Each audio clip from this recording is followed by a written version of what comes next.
Servez le Seigneur avec les talents que Dieu vous a donnés. Matthieu 24, versets 32 à 44. Mais apprenez du figuier la parabole qu'il vous offre. Quand déjà son rameau est tendre et qu'il pousse des feuilles, vous connaissez que l'été est proche. De même aussi vous, quand vous verrez toutes ces choses, sachez que cela est proche, à la porte. En vérité, je vous dis, cette génération ne passera point que toutes ces choses ne soient arrivées. Le ciel et la terre passeront, mais mes paroles ne passeront point. Mais quant à ce jour-là et à l'heure, personne n'en a connaissance, pas même les anges des cieux, si ce n'est mon Père seul. Mais comme ont été les jours de Noé, ainsi sera aussi la venue du Fils de l'homme. Car comme dans les jours avant le déluge on mangeait et on buvait, on se mariait et on donnait en mariage, jusqu'au jour où Noé entra dans l'arche, et ils ne connurent rien, jusqu'à ce que le déluge vînt et les emporta tous, ainsi sera aussi la venue du Fils de l'homme. Alors 2 hommes seront au champ, l'un sera pris et l'autre laissé, 2 femmes moudront à la meule, l'une sera prise et l'autre laissée. Veillez donc, car vous ne savez pas à quelle heure votre Seigneur revient, mais sachez ceci, que si le maître de la maison eût su à quelle veille le voleur devait venir, il eût veillé et n'eût pas laissé percer sa maison. C'est pourquoi vous aussi soyez prêts, car à l'heure que vous ne pensez pas, le Fils de l'homme vient. Dans ce camp de formation de disciples d'hiver, il y a 18 âmes invitées au cours sur l'Évangile. J'espère sincèrement que notre Seigneur ouvre le cœur de ces âmes et leur fasse recevoir l'Évangile, et quand vous priez, vous devez prier Dieu de sauver les âmes de ceux qui suivent les cours de l'Évangile, aussi bien que vos familles et vos connaissances. Avant de venir à ce camp, vos ministres ont dû vous dire souvent que toutes les installations au centre de retraite Jinjai seraient en bon état, mais cela n'a pris que quelques heures pour découvrir la réalité. Les canalisations des toilettes des femmes n'ont-elles pas gelé? J'ai entendu que l'eau a gelé et qu'elle ne sortait même pas. Donc les membres de l'équipe ont une discussion et nous nous sommes promis de mieux faire à partir de maintenant. Je ne sais pas pourquoi c'est si difficile pour les membres de l'équipe d'obtenir la faveur de votre part. Maintenant, nous ferons des toilettes et de nouvelles douches dans les salles de bain des femmes. Si Dieu le permet, les installations seront meilleures cet hiver. Comme c'est un plaisir d'avoir un grand endroit pour l'adoration, toutes les installations au centre de retraite deviendront progressivement meilleures. J'espère que vous reposerez vos têtes épuisées et vos âmes et écouterez les Écritures pour la satisfaction de votre cœur. Ce matin, je vous parlerai du temps où notre Seigneur viendra. Le Seigneur dit en Matthieu 24, versets 32 à 39, « Mais apprenez du figuier la parabole qu'il vous offre. Quand déjà son rameau est tendre et qu'il pousse des feuilles, vous connaissez que l'été est proche. De même aussi, quand vous verrez toutes ces choses, sachez que cela est proche, à la porte. En vérité, je vous dis, cette génération ne passera point que toutes ces choses ne soient arrivées. Le ciel et la terre passeront, mais mes paroles ne passeront point. Mais quant à ce jour-là et à l'heure, personne n'en a connaissance, pas même les anges des cieux, si ce n'est mon Père seul. Mais comme ont été les jours de Noé, ainsi sera aussi la venue du Fils de l'homme. Car comme dans les jours avant le déluge on mangeait et on buvait, on se mariait et on donnait en mariage, jusqu'au jour où Noé entra dans l'arche et ils ne connurent rien, jusqu'à ce que le déluge vînt et les emporta tous, ainsi sera aussi la venue du Fils de l'homme. Le Seigneur nous a parlé des choses qui arriveront quand il viendra. Nous devons écouter sa parole d'enseignement et d'exhortation, donc je suis ici pour prêcher un sermon en insistant sur ces enseignements. D'abord, quand viendra le Seigneur? Regardons au passage des Écritures pour cette partie. Le Seigneur dit à ses disciples, « Mais apprenez du figuier la parabole qu'il vous offre. Quand déjà son rameau est tendre et qu'il pousse des feuilles, vous connaissez que l'été est proche.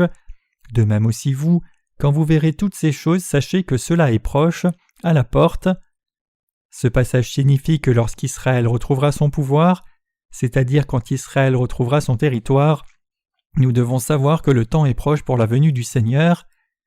Après avoir crucifié Jésus-Christ à la croix, les Israélites ont été éparpillés dans le monde entier, mais comme le dit le passage des Écritures d'aujourd'hui, Israël a récupéré sa nation en 1948. Israël a récupéré sa nation après près de 2000 ans. Il n'y a aucun cas dans l'histoire humaine, à l'exception d'Israël, où une nation est récupérée après près de 2000 ans. Quand le Seigneur reviendra-t-il? D'abord, Jésus-Christ dit « Mais apprenez du figuier la parabole qu'il vous offre. quand déjà son rameau est tendre et qu'il pousse des feuilles, vous connaissez que l'été est proche. Aussi, Jésus nous a enseigné que cette génération ne passerait pas que ces choses n'aient lieu. Nous devons faire attention au fait qu'Israël ait récupéré son pays. Le fait qu'Israël ait récupéré sa nation en 1948 signifie que la parole de Dieu, quand ses branches seront déjà attendries et auront des feuilles, a été réalisée. Après qu'Israël ait récupéré sa nation, c'est devenu une nation ferme par le réveil. Notre Seigneur nous a dit qu'il viendrait avant que la nation récupérée ne soit effacée de la terre, donc nous faisons attention à Israël, et nous voyons qu'Israël est devenu une nation extrêmement puissante. Deuxièmement, quand viendra le Seigneur? Jésus a dit « Mais comme ont été les jours de Noé, ainsi sera aussi la venue du Fils de l'homme, car comme dans les jours avant le déluge on mangeait et on buvait, on se mariait et on donnait en mariage jusqu'au jour où Noé entra dans l'arche, et ils ne connurent rien jusqu'à ce que le déluge vînt et les emporta tous, ainsi sera aussi la venue du Fils de l'homme. » Matthieu 24, versets 38 à 39. Jésus-Christ nous enseigne que la venue du Seigneur sera comme les jours de Noé. Que signifie comme les jours de Noé? Noé, le serviteur de Dieu, était le symbole du temps et du jour de la destruction. Il y a longtemps que Dieu a jugé le monde en couvrant la terre entière d'eau. Il avait tout dit à Noé au sujet du déluge. Dieu a fait grâce à Noé et sa famille, et ils ont été sauvés en entrant dans l'arche. Le Seigneur dit que la venue du Seigneur serait comme les jours où tout le monde, à l'exception de la famille de Noé, a été détruit. La venue du Seigneur est semblable au jour de Noé. Regardons la Bible et voyons comment c'était au jour de Noé. Il est dit « Car comme dans les jours avant les déluges on mangeait et on buvait, on se mariait et on donnait en mariage, jusqu'au jour où Noé entra dans l'arche et ils ne connurent rien, jusqu'à ce que le déluge vînt et les emporta tous. » Au jour de Noé, les gens ne s'occupaient que de leurs désirs de la chair, c'est-à-dire les désirs du manger et du boire. C'est-à-dire que comme le jugement de Dieu s'est exercé quand les gens suivaient seulement leurs désirs charnels, il viendra dans un temps similaire à l'avenir. Mes chers croyants, y a-t-il quelqu'un qui ne mange pas ou ne boive pas? Tout le monde mange et boit. Alors pourquoi le Seigneur parle-t-il aussi dans le passage des Écritures? Cela signifie que notre Seigneur viendra dans un temps où les gens ne se soucieront pas de Dieu, mais seulement de leurs désirs charnels, et exposeront un comportement qui les satisfait. Mes chers croyants, quand nous regardons à ce monde, nous savons que nos jours sont comme les jours de Noé, où les gens mangeaient et buvaient et se mariaient. Tout comme le péché de la génération de Noé a atteint sa pleine mesure, le péché de cette génération en fait autant. Tout comme Dieu a jugé le monde par l'eau aux temps anciens, il en sera de même au temps de sa seconde venue. Notre Seigneur dit qu'il viendra quand les gens ne se soucieront que de manger et boire, et cherchant seulement leurs désirs de la chair. Si les gens ont foi dans la parole de Dieu et le suivent avec révérence, donnent tout leur cœur au service de l'Évangile puis mangent et boivent, manger peut aussi être merveilleux et bénéfique, mais il est dit que notre Seigneur viendrait une deuxième fois quand les gens ne se soucieraient pas de Dieu et n'insisteraient que sur leur vie terrestre, n'ayant pas d'intérêt pour les questions spirituelles, mais seulement pour leurs désirs charnels, et perdant finalement le Dieu vivant juste par eux-mêmes. Nous devons écouter attentivement les enseignements de notre Seigneur. Regardant aux signes des temps, nous voyons que le temps est propice à sa venue. Ainsi, nous devons prendre les leçons de sa parole et croire que le temps dans lequel nous vivons est ce temps. Nous devons entendre les avertissements de sa parole et les mettre dans nos cœurs. Nous devons inscrire cet enseignement dans nos cœurs, sachant que la condition de ce temps indique la venue imminente de notre Seigneur. Nous devons accepter les enseignements de la parole du Seigneur. Ce sont les vrais chrétiens et les gens qui croient en Dieu. Vraiment, nous devons être comme ces gens. Nous ne devons pas parler du temps de la venue de notre Seigneur en regardant seulement à certains signes de ce monde. Nous devons écouter attentivement ce qu'il a dit dans la Bible. Si la parole de Dieu a dit ceci, nous devons apprendre ce qui est dit, et si elle a stipulé des exhortations, alors nous devons les accepter et croire en conséquence. Quand nous regardons à ces temps, nous savons que cela devient comme la parole de Dieu l'a déclaré. Alors, nous devrions savoir et croire dans nos cœurs que le temps de sa venue approche rapidement, donc recevoir l'enseignement de sa parole est très important pour nous. Il est écrit dans le chapitre 1 de l'Apocalypse que ceux qui lisent et ceux qui entendent la parole de cette prophétie et gardent ces choses sont bénis. Écoutant cette parole, vous êtes bénis, et je suis béni, et les gens qui croient dans la parole telle qu'elle est et vivent par la foi sont aussi bénis. Au temps de Noé, les gens ne réalisaient pas le jugement de Dieu jusqu'à ce que le déluge vienne et les enlève tous, alors qu'ils se plaisaient à manger et à boire et à se marier. Ce déluge est le symbole du jugement de Dieu. Dieu a choisi le déluge comme le premier jugement au jour de l'Ancien Testament, et le monde a été jugé par le déluge. Puis la déclaration « Ils ne savaient pas jusqu'à ce que le déluge vienne et les prenne tous, et la venue du Fils de l'homme sera identique » signifie que le jugement de sa seconde venue sera le même. Cela signifie que les gens se soucient de manger et de boire, de se marier, au point qu'ils ne réalisent pas vraiment qu'ils sont vraiment allés en enfer au moment de sa seconde venue et de son jugement. Ainsi, nous devons croire dans ce passage des Écritures. Nous devons apprendre de la parole et regarder de près si oui ou non ce monde devient comme le passage des Écritures d'aujourd'hui. Nous devons examiner de près si ce monde devient ou non comme le disent les Écritures. Quand nous regardons le monde d'aujourd'hui, par sa parole et ses enseignements, ce monde est vraiment comme un miroir des jours de son jugement. Aussi, nous pouvons reconnaître, voir par la foi, et vraiment croire que c'est le temps de sa venue. Nous croyons que nous sommes proches des temps de la fin comme l'a dit le Seigneur. Je vous ai dit que le temps est proche depuis près de 5 ans maintenant, et je suis l'un des hommes qui attend sa venue en regardant à la situation du monde et contemplant les enseignements de ses paroles. Quand je regarde à cette époque, je vois que ce temps est devenu comme les enseignements du passage des Écritures d'aujourd'hui. Que poursuivent les gens en ce temps ? Je ne sais pas combien les gens aujourd'hui poursuivent les désirs de la chair, mais aujourd'hui, il y a peu de gens qui cherchent Dieu. Un journal quotidien a fait un sondage en demandant « Croyez-vous en Dieu ?» et seuls 45% des Coréens ont répondu que c'était le cas. C'est assez comparable aux réponses de l'Amérique qui dit que plus de 90% des gens croient dans l'existence de Dieu. La plupart des gens et les Coréens ont leur propre religion, mais cela signifie que la majorité d'entre eux ne croient même pas dans l'existence de Dieu comme une réalité. Nous savons à partir de là qu'il y a un grand nombre de Coréens qui choisissent une religion et y croient pour résoudre leurs problèmes terrestres, mais ils ne croient pas en Dieu ni n'ont une foi réelle en lui. Les gens d'aujourd'hui croient-ils en Dieu ? Cherchent-ils Dieu ? Non, les gens d'aujourd'hui cherchent seulement les désirs de la chair, c'est-à-dire les désirs du manger et du boire. Les gens d'aujourd'hui s'intéressent seulement aux choses de la chair mais pas à la foi en Dieu. Les gens de par le monde entier suivent follement le manger et le boire. Alors que le monde va à sa fin, il n'y a pas d'avenir, donc les gens accordent de l'importance au manger et au boire pour jouir de la vie quotidienne. Les derniers jours sont tels. Il en était aussi ainsi au jour de Noé avant le jugement du déluge. Quand Dieu a jugé le monde par l'eau, les gens s'intéressaient seulement au manger et au boire. À ce moment-là, les gens étaient terribles et leur méchanceté était grande. Les gens connaissent cela comme un fait historique. Les gens ne savent pas que c'est un avertissement et un enseignement de Dieu.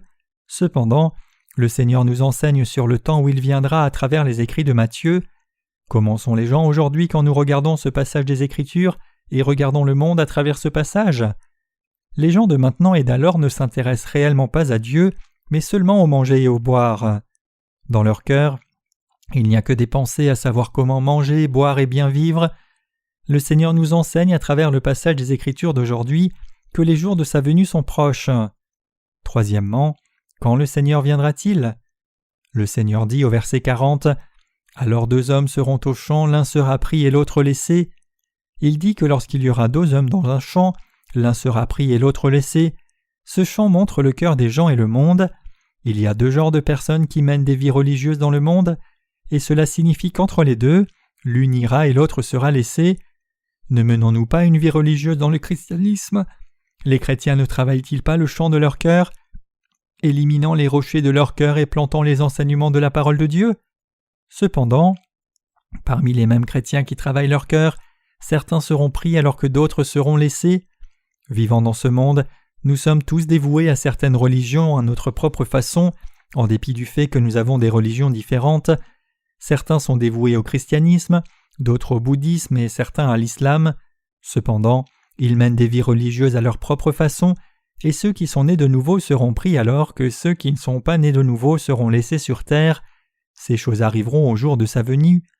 Ainsi, nous devrions écouter la parole du Seigneur et ses enseignements. Nous devrions nous-mêmes cultiver le champ de nos cœurs et recevoir la rédemption parfaite en n'ayant pas de péché dans nos cœurs. Il sera décidé si vous serez pris ou laissé en fonction que vous soyez ou non nés de nouveau par l'évangile de l'eau et de l'esprit. Avant le temps de sa venue, nous devons nous examiner nous-mêmes et voir si je suis né de nouveau ou pas. Autrement dit, nous devons penser « Est-ce que je serai enlevé ou laissé au jour de sa venue ?» Cela ne signifie pas que vous vivrez l'enlèvement seulement parce que vous menez une certaine vie de foi aveuglément. Cela ne signifie pas que vous vivrez l'enlèvement au jour de sa venue parce que vous avez retourné et travaillé le chant de votre cœur sans cesse. Nous devons être enseignés par la parole de vérité du Seigneur.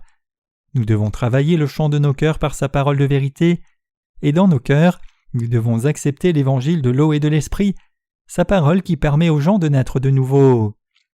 Les semences de sa parole doivent tomber dans nos cœurs, germer dans chacun de nos cœurs et porter du fruit. Nous devons devenir des hommes qui ont la semence de sa parole, la parole du salut qui nous fait naître de nouveau d'eau et d'esprit dans nos cœurs. Même s'il est évident que sa venue est proche, il y a des gens qui n'ont pas encore accepté l'évangile de l'eau et de l'esprit, et ces gens devraient se dépêcher et planter cette foi dans leur cœur. S'il n'y a pas la parole de Dieu dans un cœur, l'on doit acheter même si elle devait tout coûter, et accepter la parole de Dieu avec empressement si elle est donnée gratuitement. Si l'on n'a pas la parole du salut dans son cœur et n'est pas né de nouveau, on sera laissé au dernier jour. Donc vous devez vérifier avec l'évangile de l'eau et de l'esprit pour vous assurer que vous êtes né de nouveau avant les jours de sa venue.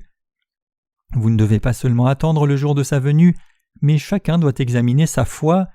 Alors ceux qui n'ont pas les semences de la foi dans leur cœur doivent accepter sa parole du salut, et les gens qui ont les semences de la foi doivent attendre le Seigneur en disant toujours « Viens Seigneur Jésus ». Il n'y a pas longtemps, il y avait des groupes bizarres en Corée. Il y avait 2 groupes, la mission d'Ami et la mission Tibérias, qui disaient que le monde arrivait à sa fin et que l'enlèvement aurait lieu le 28 octobre 1992.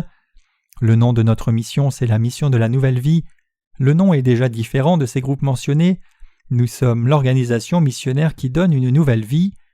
La mission d'Ami et la mission Tibérias ont créé du trouble en disant que le monde prendrait fin le 28 octobre 1992.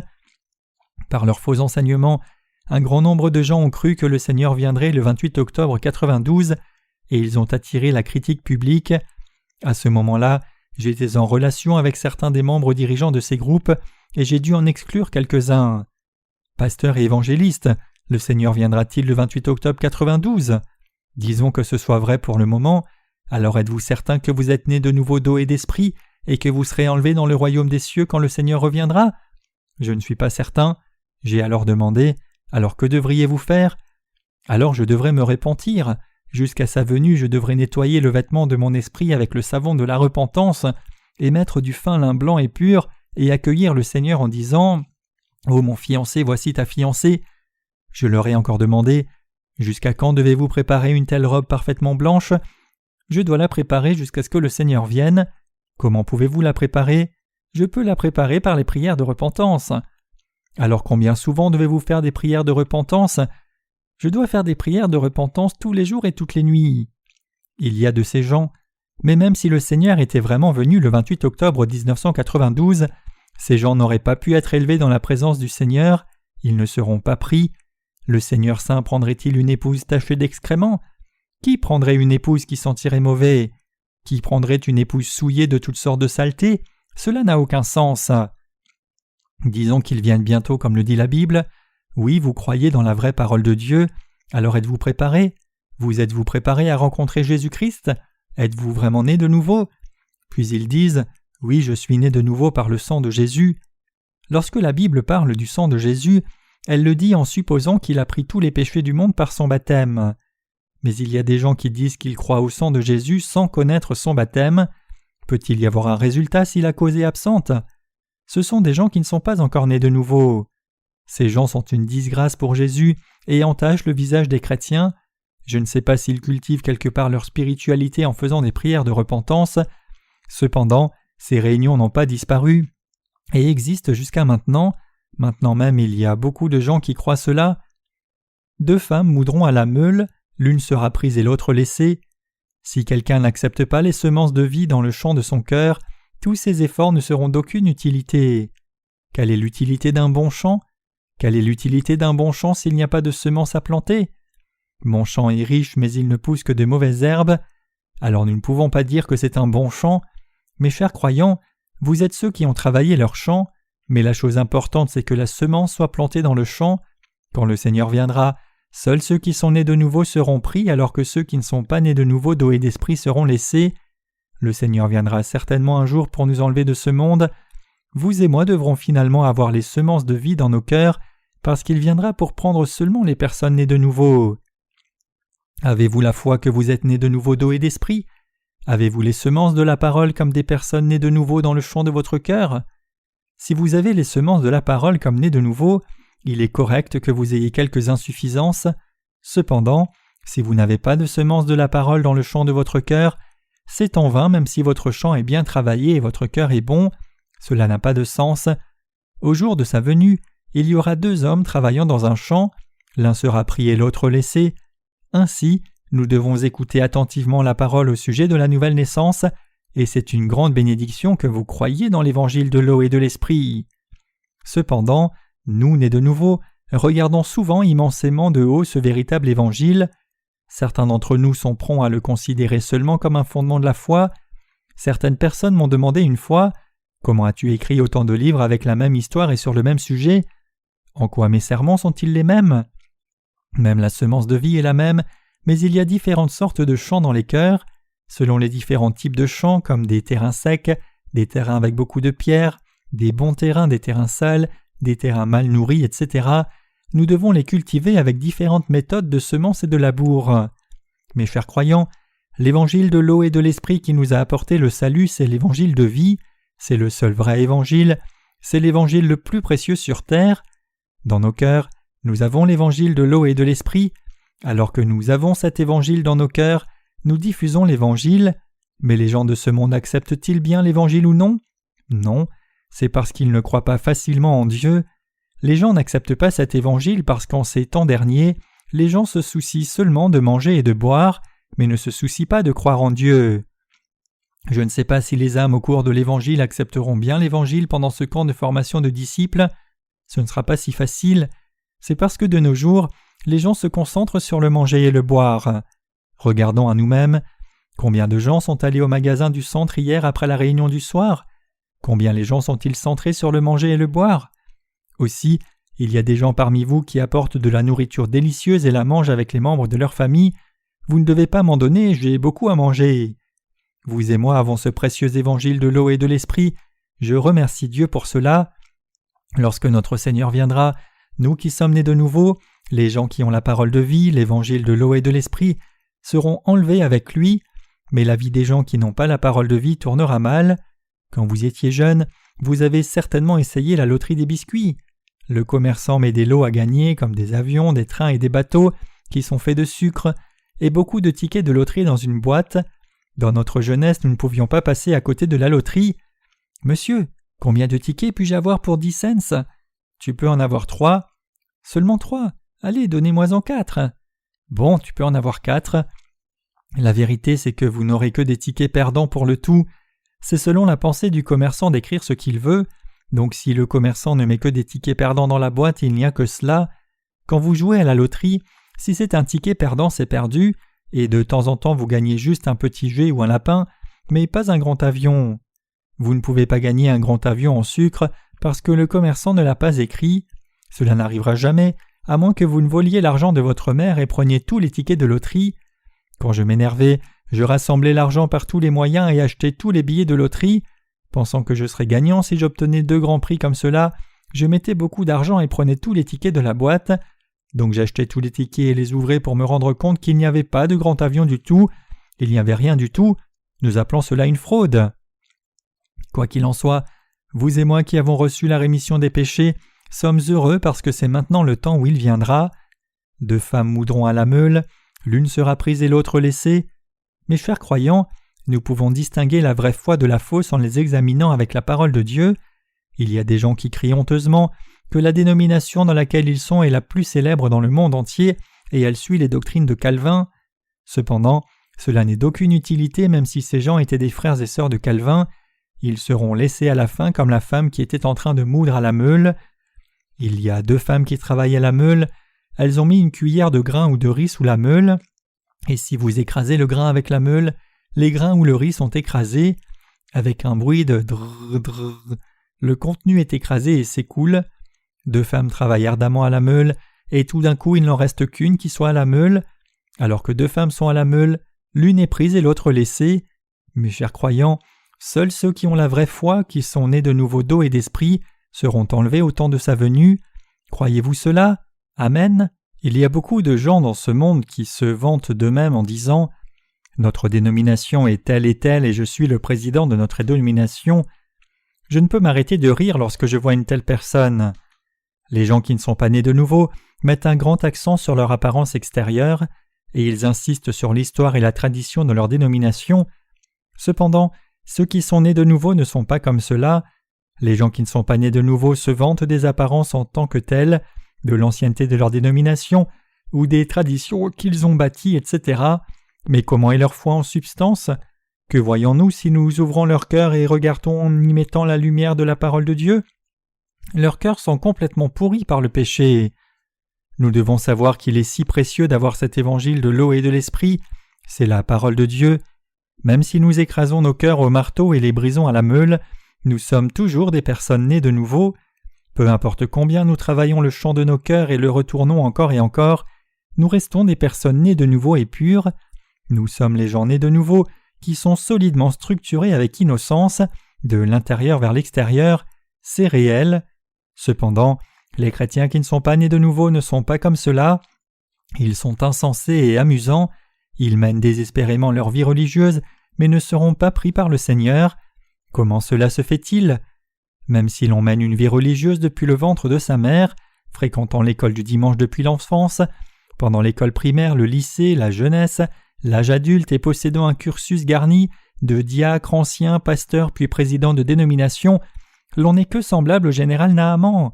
Même si Naaman était un général, il était lépreux et détestable, et peu importe combien la carrière de quelqu'un est brillante, s'il n'a pas la parole de l'eau et de l'esprit, le Seigneur le laisse au lieu de le prendre. Ainsi, nous savons combien l'évangile qui est en nous est précieux. À chaque fois que nous nous réunissons, nous parlons de l'évangile de l'eau et de l'esprit. Nous en avons parlé hier soir et nous le faisons ce matin aussi. Votre cœur dit-il « C'est ennuyeux, j'ai mal aux oreilles. N'as-tu pas d'autre parole de Dieu que cela ?» Y aurait-il vraiment quelque chose de meilleur que cela? Non, nous devons connaître ce qui a le plus de valeur dans ce que nous avons.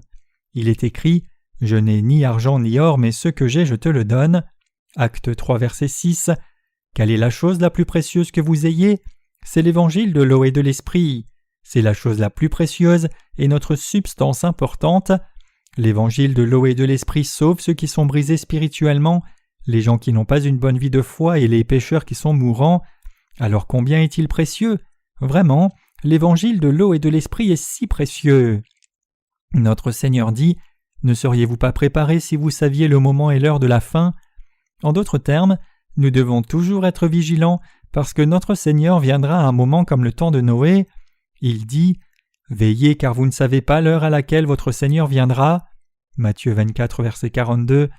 Le Seigneur nous a enseigné à être toujours vigilants.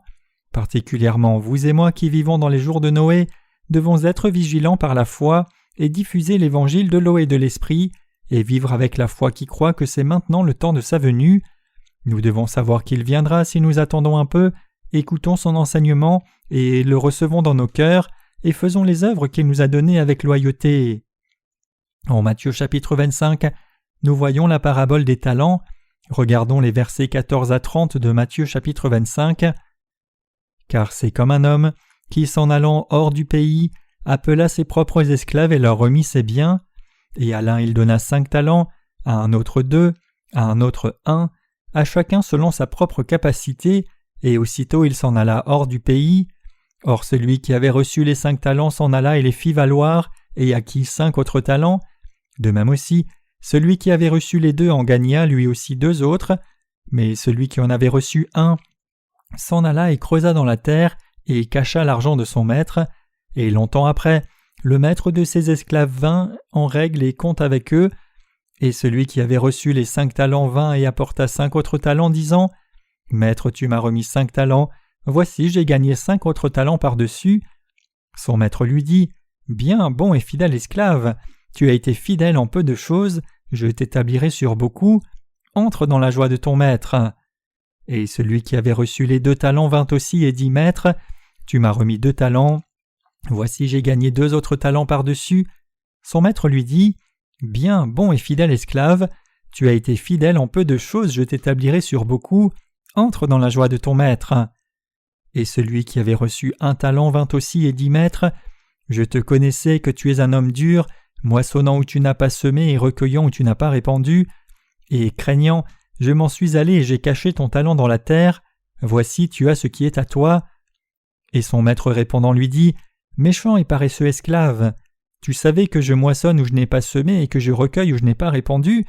tu aurais donc dû placer mon argent chez les banquiers, et quand je serai venu j'aurais reçu ce qui est à moi avec l'intérêt. Ôtez-lui donc le talent, et donnez-le à ceux qui a les 10 talents, car à chacun qui a il sera donné, et il sera dans l'abondance, mais à celui qui n'a pas, cela même qu'il a lui sera ôté, et jetez l'esclave inutile dans les ténèbres du dehors, là seront les pleurs et les grincements de dents. » Notre Seigneur nous donne une leçon à partir de cette parabole. Il y a quelque chose à quoi ceux qui ont reçu la rémission des péchés doivent être extrêmement attentifs. Ici, dans la parabole des talents, le Seigneur dit qu'il a donné les talents à tous ceux qui ont reçu la rémission des péchés. Le Seigneur nous a donné les mêmes talents à vous et moi.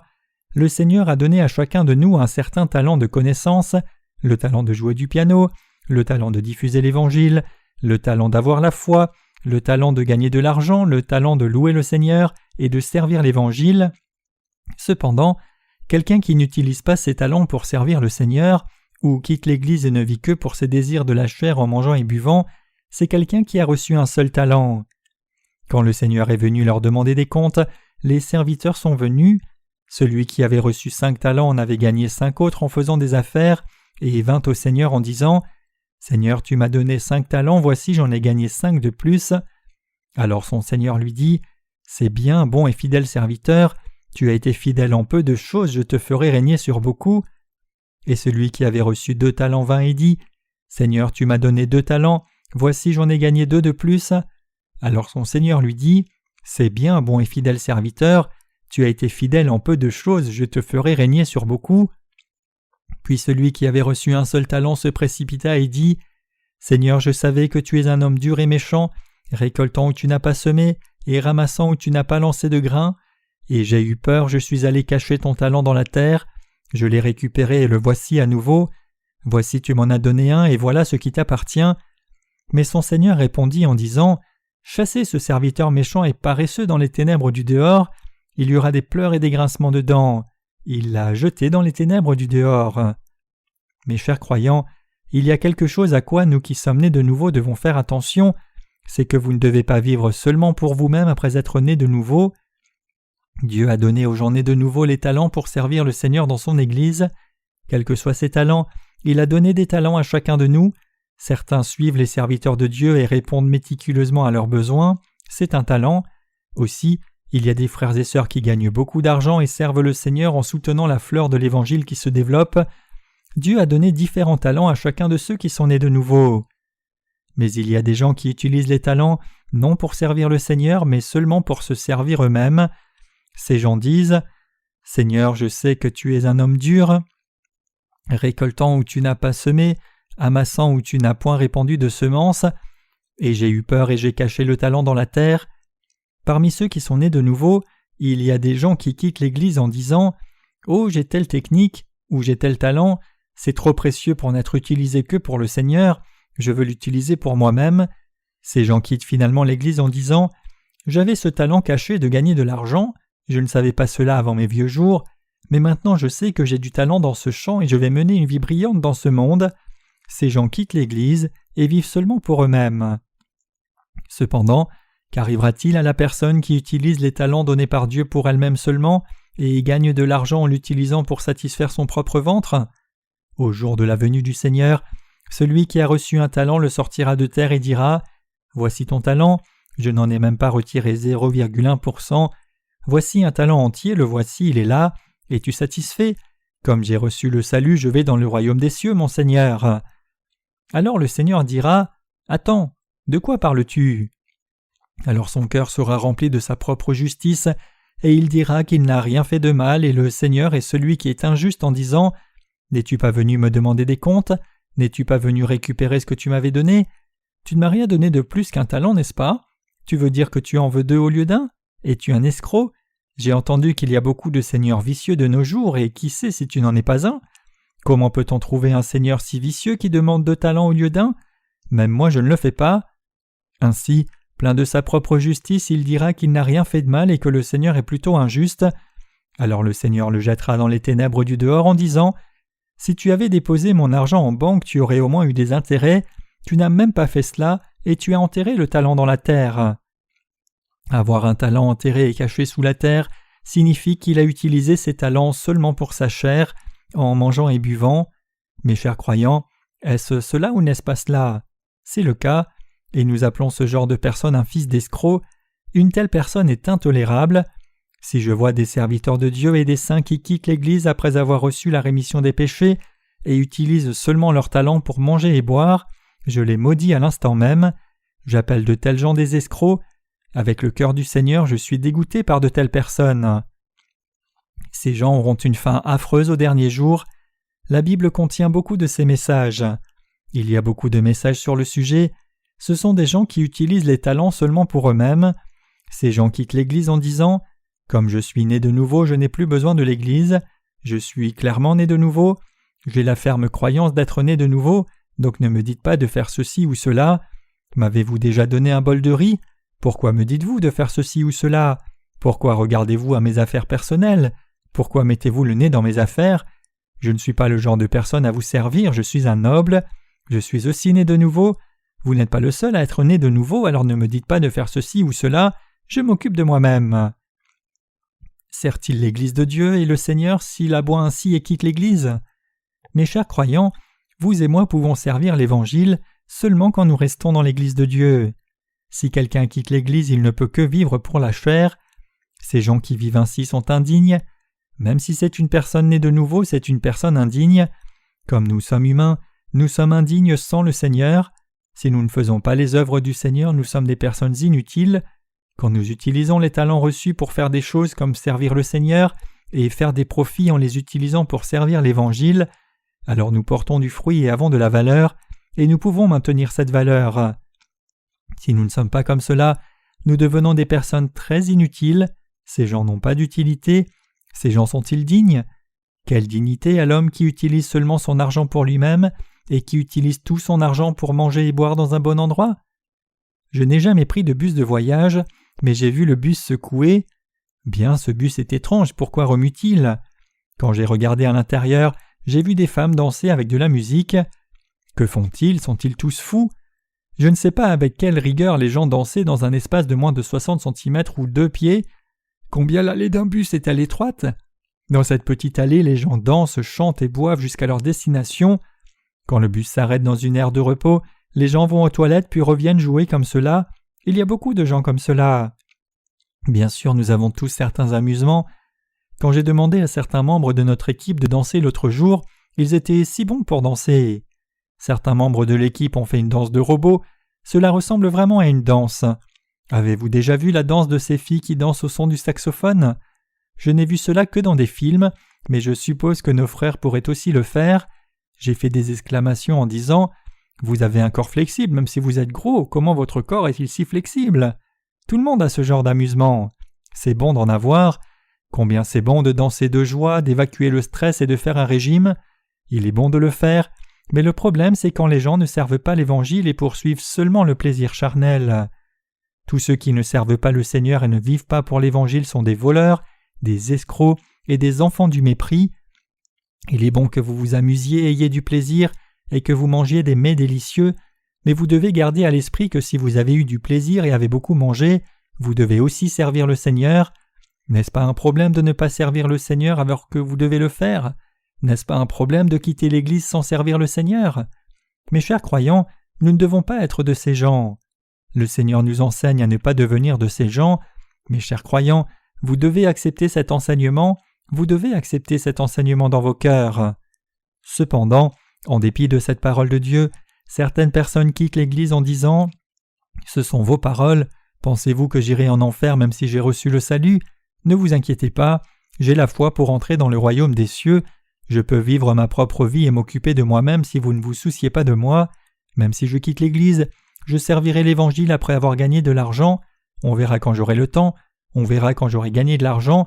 Je ne peux fermer mes lèvres pour parler de l'Évangile quand j'en ai l'occasion. Ma personnalité est telle par nature. Donc je servirai bien l'Évangile et le diffuserai bien. Ne vous en faites pas. Ma vie religieuse est meilleure par moi-même. Je pense que vous le prenez mal. Donc ne vous en faites pas, on se verra, je pars. Comment une telle personne pourrait-elle vivre sa foi? Mes chers croyants, nous ne devons pas devenir méchants. Qui sont réellement les méchants dans l'Église de Dieu? Nous disons souvent « Tu es si méchant et charnel » les uns aux autres. Cependant, les vrais méchants sont ceux qui quittent l'Église. C'est mal en soi de penser vivre sa vie de foi par soi-même. Les gens qui agissent avec ces pensées-là sont méchants. Il y a un endroit où vous devez vous rencontrer de l'autre côté du Jourdain, mais malheureusement, il y a des gens que nous ne pourrons pas rencontrer à cet endroit. En ce temps-là, vous verrez tous les amis qui étaient dans l'Église, le lieu brillant, mais il y aura quelqu'un que vous ne trouverez pas. Peu importe combien vous l'appelez par son nom, il n'y aura pas de réponse, et quand vous regarderez dans les ténèbres en passant, vous le verrez crier là. Mes chers croyants, cela peut arriver, c'est la parole de Dieu. Le Seigneur nous a sauvés et nous a laissés dans le monde pour servir l'Évangile, donc si nous ne servons pas l'Évangile, le Seigneur nous regarde comme les pires des méchants. Le Seigneur regarde les gens comme des mauvais qui essayent de partir de leur salut. Il y a beaucoup d'occasions où vous vous sentez insuffisant et fatigué en disant « Il serait préférable que je quitte l'Église. À quel point les frères et sœurs de l'Église travailleront-ils mieux si je pars? Il est préférable que je disparaisse. » Même s'il y a des temps où moi aussi je pense cela, la raison pour laquelle je ne peux pas quitter l'Église, c'est à cause de la parole de Dieu qui m'appellerait méchant et me mettrait aussi dans les ténèbres si je le faisais. La raison pour laquelle je ne peux pas vivre dans un coin de la montagne et vivre tranquillement sans servir l'Évangile, c'est sa parole. À cause de sa parole, je ne peux faire cela. Même si je suis insuffisant, je sers le Seigneur en demeurant dans l'Église. Je sers les œuvres que Dieu m'a confiées avec tous les talents que Dieu m'a donnés. Le Seigneur nous dit par la parabole des talents comment nous devons vivre au temps de sa venue imminente. Bien que vous et moi soyons insuffisants, nous devons rester dans l'Église. Quand nous vivons comme cela, le Seigneur nous donne le pouvoir et le talent de le servir. Si vous voulez servir le Seigneur par le matériel, il vous donnera le talent de le faire. Nous pouvons servir le Seigneur quand il nous donne des talents comme cela. Nous ne pouvons pas donner les choses que nous n'avons pas. Ce n'est pas la volonté du Seigneur d'amener des choses que nous n'avons pas. Donc au temps de sa venue imminente, comme au temps de Noé, nous devons accepter l'enseignement de sa venue par la foi et servir l'œuvre de Dieu avec foi. Nous devons faire des œuvres avec les talents qu'il nous a donnés, que quelqu'un l'apprécie ou non, que cela porte du fruit ou non. Nous devons faire l'œuvre reçue, que ce soit grand ou petit, avec diligence, foi et loyauté. Et dans nos cœurs, nous pouvons avoir de l'inquiétude sur cette vie sur terre en pensant « C'est tout ce que j'ai, comment puis-je vivre si j'offre tous les talents que j'ai au Seigneur, alors que me restera-t-il » Mes chers croyants, cependant il n'y a rien de quoi s'inquiéter. Si vous avez le cœur pour servir le Seigneur, il pourvoira avec davantage de talents. La parole que le Seigneur vous donnera des talents signifie qu'il vous donnera la capacité de servir. Il est facile de servir le Seigneur avec tout ce que vous avez, mais quand il ne vous reste rien, vous devenez inquiet. À ce moment-là, il comblera vos besoins si vous avez foi et priez Dieu, et il y a des talents en vous que le Seigneur vous a déjà donnés. Il y a des talents que le Seigneur vous a déjà donnés, mais vous ne pouvez pas les utiliser parce que vous ne les avez pas encore découverts ni développés par la foi. Dans le cas où vous n'ayez pas les talents déjà donnés, le Seigneur vous donnera de nouveaux talents. Il y a des moments où le Seigneur vous demande d'essayer ce genre de travail et tel genre de travail. Parmi ces choses, il y en a que vous n'aurez jamais essayé jusqu'alors, et il y aura des choses qui ne correspondent pas à vos aptitudes. Mais quand vous essayerez ces choses dans l'Église, vous expérimenterez que le Seigneur vous a donné les talents pour le faire. Mes chers croyants, nous vivons dans les jours de la venue imminente. C'est la raison pour laquelle le Seigneur nous a dit d'être vigilants. Nous devons vraiment être vigilants. Nous devons rester dans l'Église en toutes circonstances. Nous devons sincèrement faire le travail avec les talents qui nous sont donnés et croire dans la parole de Dieu. Comme Pierre a dit, « Je n'ai ni argent ni or, mais ce que j'ai, je te le donne. » Acte 3, verset 6. Nous devons croire que le Seigneur nous a donné à vous et moi le don le plus précieux de tous, c'est-à-dire l'évangile de l'eau et de l'esprit, et nous devons utiliser cet évangile par la foi. Vous et moi devons croire que nous avons reçu l'évangile de l'eau et de l'esprit, le plus précieux de la part du Seigneur, et que le Seigneur nous a donné les talents pour le servir. Avec cette foi jusqu'à sa venue, nous devons diffuser cet évangile authentique aux gens qui ne connaissent pas cet évangile pour qu'il se prépare à sa seconde venue. Cette mission, ce commandement de Dieu, nous a été donné à vous et moi. Ainsi, vous et moi devons vivre par la foi, acceptant calmement l'enseignement de Dieu dans nos cœurs. Bien que tous les gens s'intéressent seulement à manger et boire, et qu'ensemble nous mangions et buvions, nous devons accepter les enseignements du Seigneur, et nous devons croire, et nous devons vivre dans cette foi. Nous devons le faire. Le monde suit de plus en plus le péché comme au temps de Noé. Que dirait que ce temps n'est pas comme les jours de Noé? Même si je n'explique pas en quoi ce temps est semblable aux jours de Noé avec des exemples spécifiques, vous saurez bien quelle est la réalité par les journaux, les magazines et la télévision. C'est pour cela que je ne parle pas beaucoup de ça. Maintenant, c'est le temps de sa venue imminente. J'espère que vous acceptez cet enseignement. Mes chers croyants, avez-vous foi dans cet enseignement? Oui, j'espère que vous avez vraiment foi dans cette exhortation, et j'espère que vous acceptez cette parole d'exhortation de Dieu et vivez avec cette foi sans quitter l'Église jusqu'au jour de sa venue. Seuls ceux qui sont nés de nouveau croient que ce temps est celui de sa venue imminente. Les gens du monde continuent de se marier et de construire des maisons. C'est parce qu'ils ne croient pas que les jours de sa venue sont à notre portée. Ils font des efforts vains parce qu'ils ne croient pas que le monde prendra fin. Mais nous les justes ne devrions pas faire ces vains efforts. Je veux faire toute œuvre si elle est certainement nécessaire pour le Seigneur. S'il y a une œuvre pour le Seigneur et l'Évangile, je la ferai sans me plaindre. Cependant, je ne veux pas que nous gagnions de l'argent ou construisions des maisons seulement pour nos désirs charnels. Ce n'est pas pour la richesse et la prospérité sur la terre que ceux qui sont nés de nouveau gagnent de l'argent, font des affaires et achètent leurs nécessités quotidiennes. Toutes nos activités sont pour le Seigneur. J'espère que vous gagnez de l'argent diligemment. Quoi que vous fassiez, manger ou boire, j'espère que vous vivez pour le Seigneur et vivez dans l'Église même si vous êtes insuffisant. J'espère que vous utilisez vos talents que le Seigneur vous a donnés et vivez avec foi bien que vous soyez insuffisant. Avez-vous saisi? J'espère sincèrement que vous viviez avec foi. Je crois dans notre Seigneur. Je remercie Dieu. Amen.